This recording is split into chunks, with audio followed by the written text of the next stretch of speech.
Good. It's my pleasure to welcome your 2021 U.S. Senior Open champion, Jim Furyk. Jim, what's going through your mind right now? Still can't believe I'm a senior, but just excited. This year I haven't played poorly at all this year. I mean, I've played solid, but I haven't contended for enough tournaments. I haven't put myself in the positions to win like I'd like to, and when I haven't finished them off either. So, I've worked really hard on my game this year. I still feel like I've got some stuff I need to work on, but to see, I guess, the fruits of that labor is very satisfying to come out in a big tournament, a major championship on our Champions Tour, and a great field, and then on a very difficult golf course. So, to get off to a rough start today and just gut it out and grind it out, and it was 3 over through 3, but only finished 1 over for the day. So to really play, the last 15 holes that well under the conditions was, real exciting and gratifying. Mm-hmm. Stu? Jim, no 3-putts this week on these greens. Is that a huge key to your win? I didn't know that.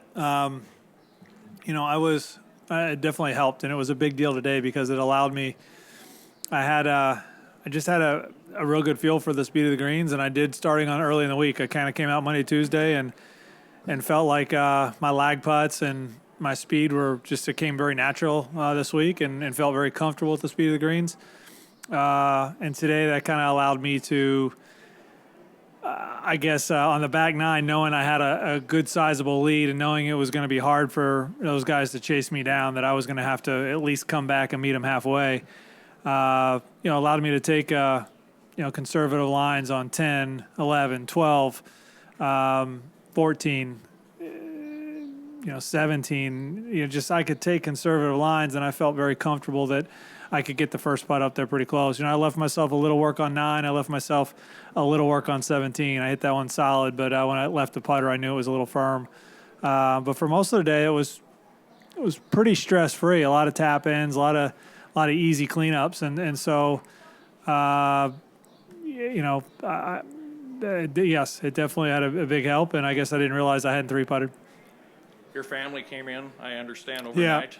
Yeah, that was the original plan, and then it kind of got altered this week. But it was nice. Tabitha kind of surprised me with the kids. She told me last night she was going to fly in. We were supposed to meet in Baltimore tonight. I've got some work there with Constellation to do tomorrow, and she said, well, it's just as easy for me to get there, watch the tournament, and I'll fly over with you late this evening. So. But she did surprise me with the kids, which was pretty cool. And my agent surprised me today. Andrew came in as well. Is there any other significance to this win? Any personal satisfaction or meaning?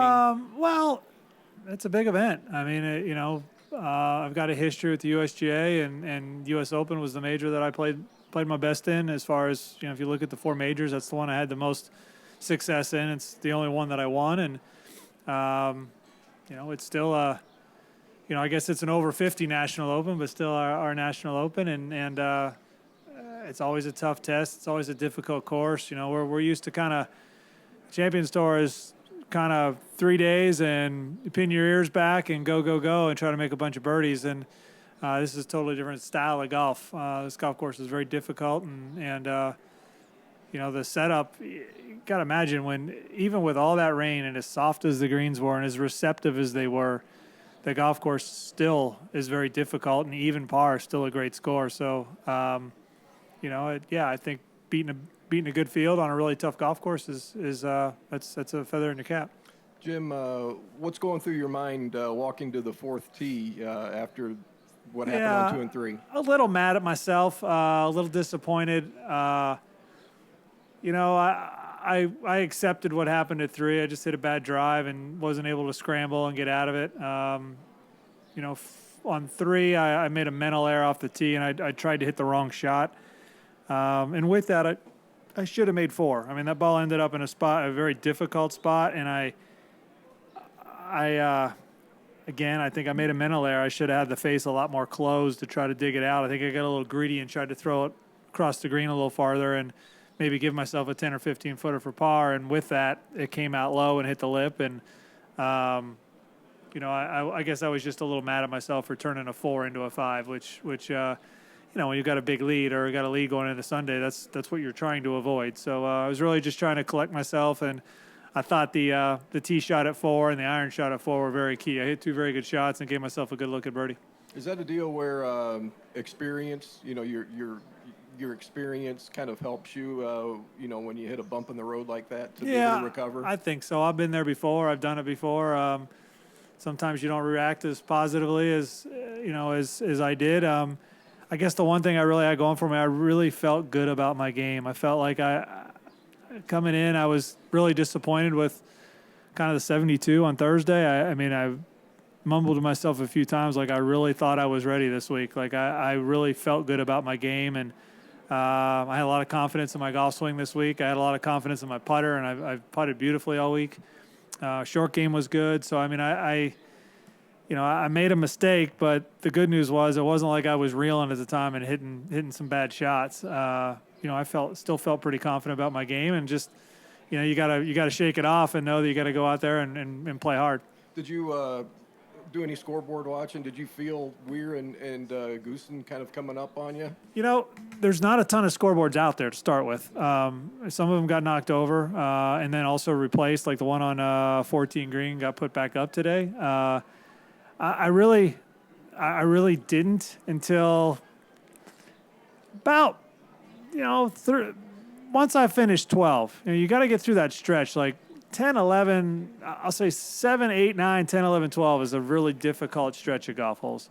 And once I got through 10, 11, 12 and actually hitting all the fairways, all the greens, and hit a lot of really good shots, then I was kind of like, all right, I'd love to see a board just to get an idea where I'm at. But I don't think I saw one until 14 at that point. And I heard someone talking about Goose when I was on 14. Someone knocked a putt in on 15, and I heard some of the fans say he knocked it in, but I had no idea if he knocked in a birdie putt, a par putt. In fact, I didn't even know if it was Retief or is it Steve. So I was a little anxious to see, then I don't know. Did he birdie 16? Yes. Okay, Yes. So at that time I'm thinking, well, I could be 1 up or 3 up. I really don't know. I was probably 2, and then I made birdie to go back up 3. Last question I have is, did you feel like you maybe had locked it up when you threw that dart in on number 16 to within about 3-4 feet? I think you're 109 yards out. It was, yeah. Did I lock it up? I felt real good about it. I'll say that. But I know the game well enough that if you get ahead of yourself or start thinking ahead and just don't go through your process, that bad things can happen. So I really tried to not get ahead of myself. But that was probably, looking back after making bogey at 15, that was probably the clincher. You and Fluff have had such a long relationship. What did he mean this week? Yeah, it was good to have that nice long walk with him up 18. At that point it's kind of stress free, and I've only stood on the last green and had like 4 putts or whatever it was to win. Maybe once in my career, and that was at the U.S. Open in 03. Every other time, it's always been a tight battle, and 18's always been super nerve-wracking. So it's nice to take that walk, and he's been on the bag now for over 22 years. So it's great to share it with him, and great to have him be a part of it. Are there similar? And you got to think, the guy's 73, walking these hills. He's a beast. When you walked up and you said you had that same kind of a lead, are the emotions similar walking up this fairway as opposed to 03?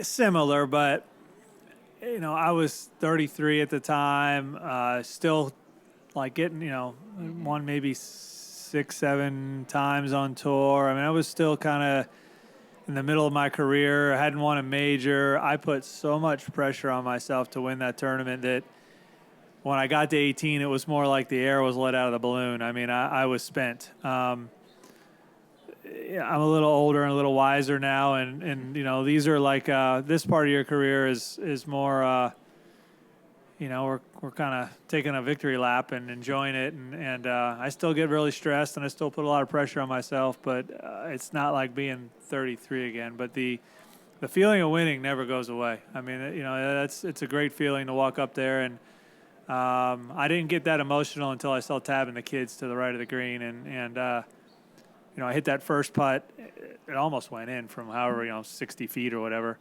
and I had to tap in, and I kind of looked across, and she was on the other side of the hole, so I kind of motioned to her, and that's when I got emotional.